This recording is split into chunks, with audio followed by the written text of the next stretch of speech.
తాకట్లో ఉన్న బంగారాన్ని విడిపించి ఆ రోజున మార్కెట్ ధర కట్టి మిగిలిన డబ్బును మీకు అందిస్తుంది కొమ్మూరి గోల్డ్. కళా తపస్వి కేసునాథ్ గారితో నాన్నగారి ప్రయాణం అదంతా ఒక ఒక చరిత్ర అనమాట. శంకరాభరణం అంటే దాంట్లో పాటలు, వాటి స్థాయి ఈ రోజుకి ఇన్ని తరాల తర్వాత కూడా మనం ఒక పురాణంలో ఎలా అయితే చూస్తామో ఆ సినిమా కూడా అంతే, ఆ సినిమాలో పాటలు అంతే, ఆ సినిమా పాటల సాహిత్యం అంతే. సో శంకరాభరణం గురించి మీకు తెలిసిన ఆ శంకరాభరణం పాటల గురించి మీ దగ్గర ఉన్న ఏమన్నా విశేషాలు మాతో పంచుకుంటారు? నేను ఎక్కువ మా ఫాదర్ని ఇష్టపడేది అంటే చిన్నప్పటి నుంచి ఆయనతో ఉండటం వల్ల సినిమా సాహిత్యం ఎలా రాస్తున్నాడు అనేది నాకు ఒక వింత. మీరు అడిగారు ఇందాక యంగ్స్టర్స్కి ఎలా రాస్తున్నాడు అది నాకు ఉంటుంది. ఇప్పుడు నేను కుర్రాడినైనా ఆ రోజుల్లో నాకు లేని అవగాహన పెద్దవాడైన మా తండ్రి గారికి ఉన్నదే అంత ఆకలింపు చేసుకుని దాన్ని వ్యక్తీకరిస్తున్నాడు అనేటువంటి ఒక వింత, అది కొత్తగా ఉండేది నాకు. ఏమిటి ఇలాంటివి కూడా రాస్తున్నాడు అయినా అని. యాక్చువల్గా నాకు నచ్చినటువంటి అంటే మా శ్రీకాకుళం చిన్నది కనుక మీరు ఎప్పుడైనా వీలైతే వినండి. దాంట్లో ఉన్న సాహిత్యం ఆయన వేటూరి సుందరరామూర్తి గారు, మిగతా పాటలో ఉన్నది కమర్షియల్ వేటూరి సుందరరామూర్తి. సో ఆ స్థాయితో పోల్చుకుంటే శంకరాభరణం ఓకే ఓకే.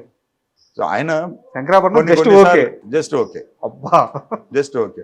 అంటే ఆయనలో అంటే కుటుంబ నేపథ్యం కానివ్వండి, ఇంకోటి కానివ్వండి, మా మామగారి ద్వారా ఆయనకు వచ్చినటువంటి భక్తి, ఆ భక్తి పార్వశ్యమ, భక్తి తత్పరత కానీ, ఆ భావ ప్రకటన కానీ, ఆయనకి ఇష్టమైన వాళ్ళు త్యాగరాజస్వామి, అన్నమయ్య చాలా ఇష్టం వాళ్ళిద్దరు.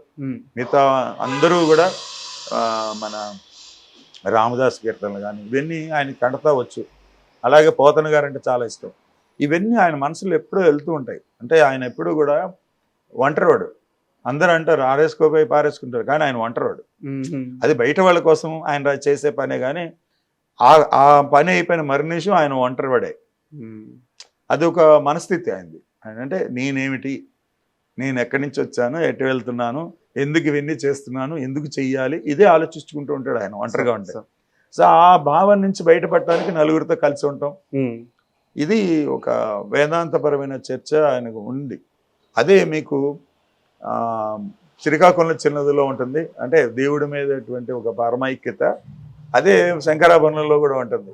అంటే ఆయన దేవుడిని తప్ప ఇంకా ఎవరిని సామాన్యులను ఎవరు పట్టించుకోడు. తను దేవుడు, తను తన సంగీతం, ఇదే ఆయన ధోరణి.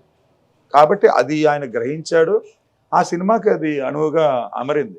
కేసునాథ్ గారితో వారి ప్రయాణం ఎలా ఉండేది సార్? వారి సినిమాలు, విశ్వనాథ్ గారి సినిమాలు అన్నింటిలోనూ ఆల్మోస్ట్ మీకు ఈ భావ ప్రకటన ఉంటుంది. అంటే అది ఫార్చునేట్లీ అన్ఫార్చునేట్లీ శంకరాభరణానికి పేరు వచ్చింది, కానీ మీరు శుభోదయం చూసుకున్నా అలాగే ఉంటుంది. తర్వాత సప్తపది తీసుకున్నా అదే ఉంటుంది. సాగర సంఘంలో కూడా ఇదే పోకడు ఉంటుంది.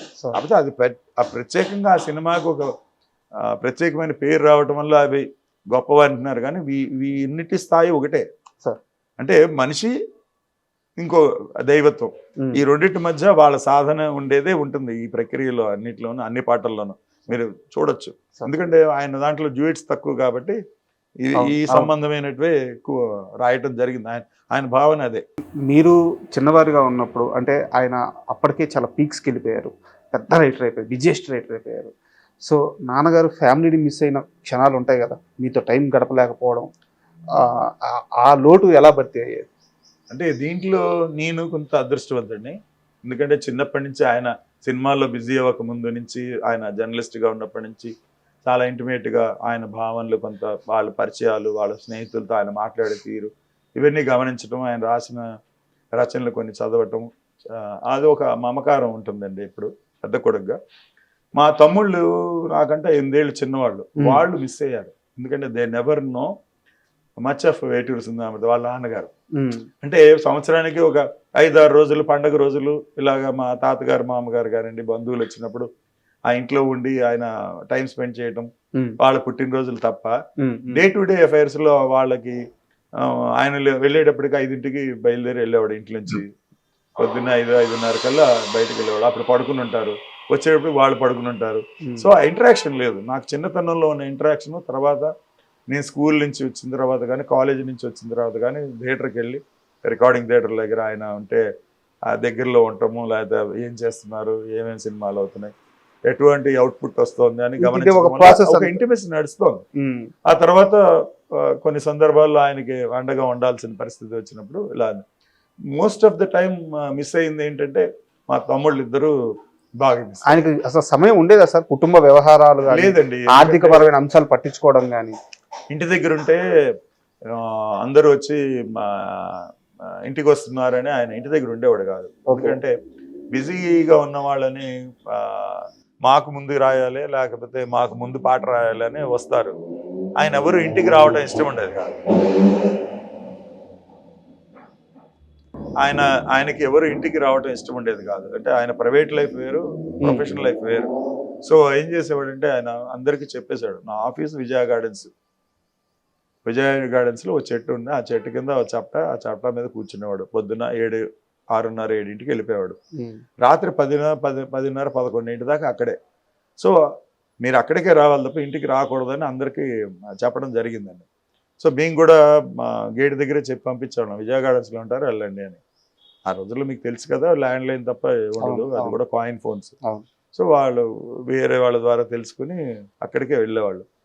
అందరు అసిస్టెంట్ డైరెక్టర్స్ ఆల్మోస్ట్ 7 వచ్చేసేవాళ్ళు అక్కడికే. సో ఈ పొద్దున్నే ఆయన బయటికి వెళ్ళటం, మళ్ళీ 11 వచ్చే చూడటంలో ఈ ఫ్యామిలీ లైఫ్ అనేది అడపదడప మా తాతగారు మామగారు ఉండటం మీద చెప్పాను కదా, పండగలకి వాటికి ప్రతి పండగకి ఆయన మస్ట్ అండ్ షుడ్గా ఇంటి దగ్గర ఉండేవాడు. పొద్దున్నే పని చూసుకుని 10 11 వచ్చి చక్కగా ఆయన పూజ అవి చేసుకోవటం అది ఉండేది. కలిసి భోజనం చేయటం. అట్లాగే ఆయనకి ఇష్టమైన పండుగలు అంటే వినాయక చవితి, దీపావళి. అక్కడే మీరు అర్థం చేసుకోవచ్చు. ఒకటి ట్రెడిషనల్ వినాయక చవితి అంటే వినాయక స్వామిని, గణపతి స్వామిని మనం పూజించుకుని అక్షంతలు వేసుకుని చేయటం. అది దీపావళి అంటే పిల్లల పండుగ, అది ఆయన ఎంజాయ్ చేస్తాడు. సో 2 పార్శ్వాలు ఆయనలో ఉన్నాయి, పిల్లాడి మనస్తత్వం, పెద్దరికం 2 ఉన్నాయి. అంటే వేటూరి గారి ప్రయాణంలో ఆ దశ బిజీగా గడిపిన ఆ దశ నుంచి ఇంకా ఆయన ఒక లెజెండరీ స్థాయికి వెళ్ళే దశలో ఆయనతో ఎక్కువ ప్రయాణం చేసిన దర్శకులు అంటే ఎవరి పేరు చెప్తారు మీరు? ఇప్పుడు కొన్ని ఉంటాయండి. ఇప్పుడు లెజెండరీ అంటున్నారు, ఆయన అనుకోడు, మేము అనుకోం. మేము అనుకుంటాం సార్. అంటే యాక్చువల్గా ఒక ఉన్నత స్థాయి నెంబర్ 1 లేదా బాగా మోస్ట్ ప్రిఫర్డ్ అనేది ఒక లెజెండరీ అనేది అనుకుంటారు. బట్ యాక్చువల్గా ఏంటంటే వాళ్ళు చేసేది వాళ్ళు చేసుకుంటూ ఉంటాం. వాళ్ళు ఇంకా ఏదో చేయాలనుకోవడం, వాళ్ళు ఇంకా ఆ విద్యార్థి దశలోనే ఉంటారు కాబట్టి వాళ్ళకి ఆ భావన ఉండదు. మా నాన్నగారి గురించి చెప్పాలంటే సినిమా ప్రయాణంలో ముఖ్యంగా రామారావు గారండి, ఎన్టీ రామారావు గారు ನಮ್ಮ మొట్టమొదటి ప్రేరణ. తర్వాత విశ్వనాథ్ గారు, తర్వాత అందరికంటే చాలా ముఖ్యుడు మన రాఘవేంద్రరావు గారండి. ఓకే. రాఘవేంద్రరావు గారితో పరిచయం నేరుగా జరగలేదు. అది మన క్రాంతి కుమార్ గారికి సాహిత్యం పట్ల చాలా ఇంట్రెస్ట్. సో ఆయన నాన్నగారి గురించి తెలుసుకొని ఆయన పాటలు విని ఆయన తన సినిమాల్లో చేయాలని అనుకుని అప్పుడు రాఘవేంద్రరావు గారికి కల్పన సినిమా అనుకుంటా మొట్టమొదటిసారి పరిచయం చేశారు. ఓకే. దాంట్లో ఆయన 2 పాటలు రాయటం జరిగింది. దిక్కులు చూడక రామయ్య పక్కనే ఉంది సినిమా అనేటువంటి పాట, ఒక హృదయంలో అదే ఒక పాట. ఈ పాట రాసినప్పుడు ఆయనకి బాగా నచ్చి రాఘవేంద్రరావు గారికి, ఆయన యువకుడు, ఆయనకి బాగా నచ్చినటువంటి రైటర్స్ చిన్నప్పటి నుంచి ఆయన పెరిగిన వాతావరణంలో ఆత్రేయ గారు, ఆరుద్ర గారు అంటే చాలా అభిమానం ఆయనకి. ఓకే. ఎందుకంటే వాళ్ళ నాన్నగారి దగ్గర ఆయన అసిస్టెంట్గా చేశాడు, అసిస్టెంట్ డైరెక్టర్గా ప్రకాష్ రావు గారి దగ్గర. ప్రకాష్ రావు గారికి మోస్ట్ ఇంటిమేట్ రైటర్ ఆత్రేయ గారు, తర్వాత ఆరుద్ర గారు పాండిత్యము వయసు, ఆయన మహాపండితుడు. సో వీళ్ళిద్దరి మీద చాలా గౌరవం, మర్యాద, ప్రేమ ఉండేది. అది కొత్త వరవడి చూసి ఈయనతో ఒక అటాచ్మెంట్ పెంచుకున్నారు. అక్కడి నుంచి వీళ్ళిద్దరూ ట్రావెల్ స్టార్ట్ అయిందండి. ఓకే. ఇప్పుడు ఏదైతే మీరు అంటున్నారో ఈ లెజెండరీ లేదా ఒక పాపులర్ రైటర్ అనే దాంట్లో ఆయన పాత్ర కూడా ఉంది. ఎందుకంటే మా నాన్నగారు ఎవరి దగ్గరికి వెళ్ళి పాట అడిగేవాడు కాదు, ఎప్పుడూ అడగలేదు ఆయన.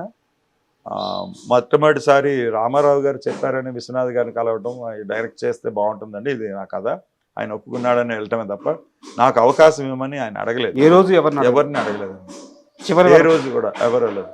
అది మన ముళ్ళపూడి వెంకటరమణ గారు చాలాసార్లు పేర్కొని ఉన్నారు, ఆయన ఎప్పుడు పాట అడిగిన వ్యక్తి నేను ఆయన ఒక్కడనే చూశానని. వదులుకున్నాడేమో కానీ ఆయన ఎప్పుడు అడగలేదు. సో ఈ ఈయన ఆ మనస్తత్వం చూసి, సున్నితమైన మనస్తత్వం ఎవరి దగ్గరికి వెళ్ళడు అని రాఘవేంద్రరావు గారు ఏం చేశారంటే, మీరు ఎక్కడికి వెళ్ళొద్దు, మీరు ఒక చోట కూర్చోండి, నేను ప్రొడ్యూసర్స్ నేను పంపిస్తా అన్నాడు. ఇప్పుడు ఒక స్థాయికి వచ్చాడు ఆయన, అడవి రాముడితో నెంబర్ 1 డైరెక్టర్ అయ్యాడు. సో ఆయన కంపెనీలు ఎప్పుడైతే వస్తున్నాయో అవును, మిగతా ప్రొడ్యూసర్స్ని చెప్పి, మీరు అసిస్టెంట్ డైరెక్టర్స్ని ఎప్పుడైతే విజయ గార్డెన్స్ దగ్గర ఆయన అనుకున్నాడు, నాకు చక్కగా ఓ పర్ణశాల లాగా ఉంది, చెట్టు, తోట, పూలు, ప్రశాంతమైనప్పుడు మనం కూర్చున్నట్టే ఒక మంచి వాతావరణం ఉండడంలో అది ఆయన ఆఫీస్ అయిపోయింది. సో అక్కడికి అందరినీ పంపించాడు.